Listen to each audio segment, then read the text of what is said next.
Lighting in photography is not just about illumination. It's about texture, contrast, and emotion.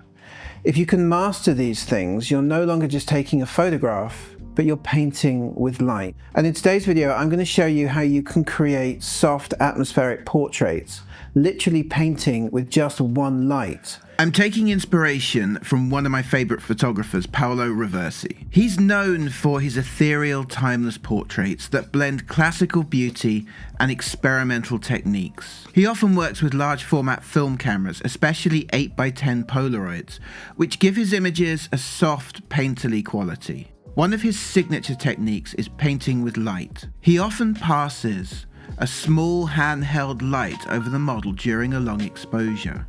He uses the beam like a brush, literally painting with light. This introduces a gentle motion blur and rich atmospheric depth. He also uses a muted color palette and deep monochromes to further enhance the romantic, dreamlike quality of his work. In essence, this is a very simple technique. What you need to do is have your model in a blacked out room. You open the shutter for as long as you need. We were using exposures of 10, 20 and 30 seconds. And during that time, you just take your light and you paint in what you want to see, and how bright you want it to be depends on how long it takes you to pass across your subject. Now you'd think that in 20 or 30 seconds your subject would move and you get a lot of shake, motion blur and whatnot. But that's not actually true, because if you just bring the light through and pass that area of the picture once, you just get one exposure within your open shutter exposure. If you come back and you do it again, that's when you're going to get a double exposure. So just bring your light through very carefully, be very calculated about what you want to expose, and you get some really amazing soft atmospheric looks with it. So I'm going to take the picture in 3, 2, 1. 1, 2, 3. What do we get? So the way that I did the light, I know you were saying at the time that you wanted a bit more on a face, but... Every photograph is a journey or a process. And with this technique, it's really just about trial and error. Another part of this look is the lenses that you find on large format cameras. So I've done something a bit special. I'm going to be using a large format camera, but I might not be using it in the most traditional sense, because I've got the Fuji GFX50S2 medium format digital camera on the back of it, on a plate which is made by Fuji, with a Schneider 150mm lens on the front of it. So we'll be able to use the digital camera to test the techniques that we're using.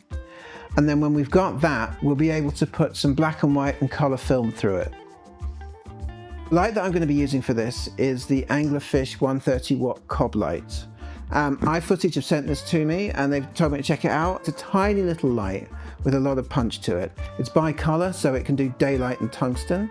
It's also app controlled, so that you can do various different effects with it, like police car, TV, lightning, all that kind of stuff. We're not going to use it for that today. We're just going to use it handheld with this little bow end adapter. When I say little, it's actually bigger than the lamp itself. And I'm going to use a snoot with it today. And what this is going to do is allow me to paint the light in on the subject. You can just hold it and you've got full control. So I asked iFootage for a discount for you guys. So they've offered 10% off all the products on their websites for viewers of this video. There will be a discount code in the description and it will only be valid for the next 30 days. So I've got the Fuji on the back of here, and I've put a 90mm lens on the front of it, which is much wider than the one I was using. And to get it to focus on the Fuji, I've had to push it so far back that it's no longer on the runners, which means focusing it's a little bit tricky. You've got to actually push these in and move it back and forth. What do you want your face to do today? Yeah.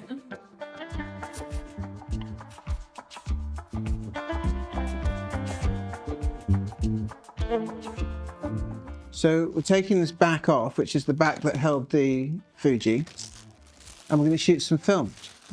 A lot of people say I do this wrong.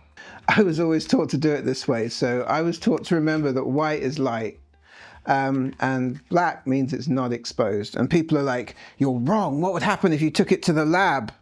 You know, and it's the wrong way around. Well, you know, they develop it. So 2 shots, HP4, black and white, and then we might try some standing ones, but it's all going pretty well. So the key thing here is the Fuji could only really photograph a very small part of the lens. The crop factor is enormous.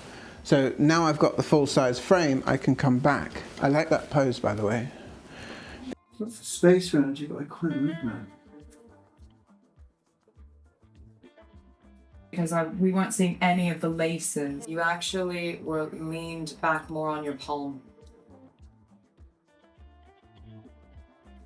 Lights out, please. 15, 16. It's going all right. I have done with a light. Yay. You look pretty. With this technique, no 2 photographs are ever the same. So instead of just showing you the highlights from this shoot, I'm actually showing you all of the images from the Fuji. And then I'm going to show you what we settled on, and then I'm going to show you what we shot on 5.4.